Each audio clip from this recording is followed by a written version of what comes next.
কোরআন পড়ার যে রেল সেটি রয়েছে, তসবি রয়েছে, ট্রাঙ্ক রয়েছে, আপনারা দেখতে পাচ্ছেন।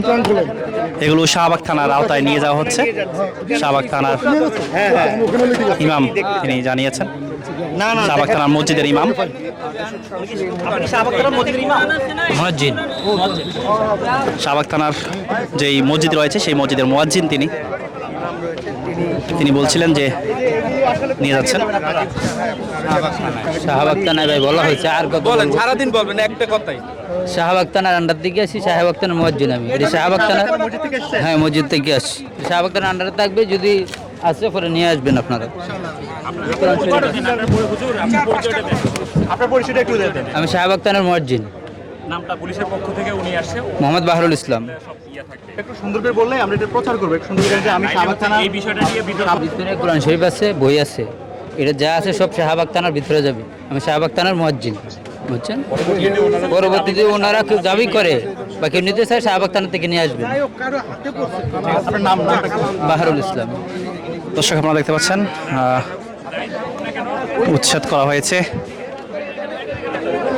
এই রাজীব শাহ নামের যে ব্যক্তি অবৈধভাবে স্থাপনা করেছিল এই সরহাদি উদ্যানে, আপনারা দেখছেন বাগান বাড়ি থেকে শুরু করে মসজিদ নির্মাণ করতে চেয়েছিলেন এই জায়গাটিতে।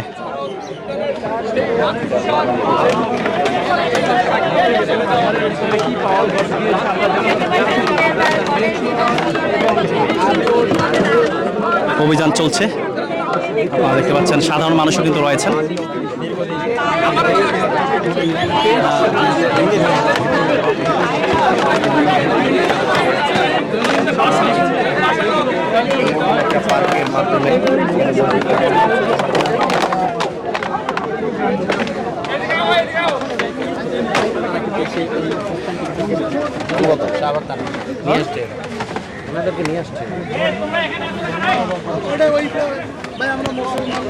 নরম দিলের মানুষ, আমরা নামাজের কথা বলে, মুসলমানের কথা বলে আমাদের মন নরম হয়ে যায়।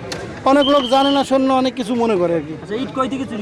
এই যে পাশে কাজ হচ্ছে যে এমবি থিয়েটার সরকারি, এই যে আমাদের কোম্পানি সরকারি, মানে আমাদের কোম্পানির ইট আর কি, সরকারি কাজ চলতেছে।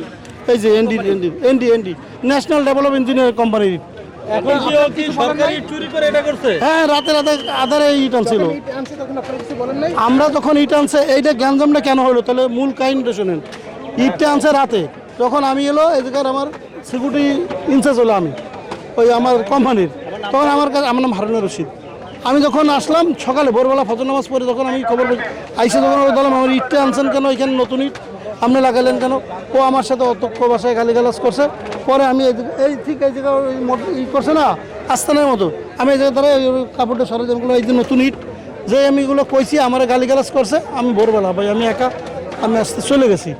যাওয়ার 10-11টার মধ্যে শুনি কি যে মোবাইলে যাচ্ছে যে মসজিদের ই ফালাই দিচ্ছে অমুক। তখন আমি তো নিজেই দুর্বল হয়ে গেছি, এটা কী হলো। তো আমার একটা ভয় লাগে না, আমি মুসলমান না, একজন মানুষ যদি কয় আমি মসজিদ ভেঙে গেছি হবে।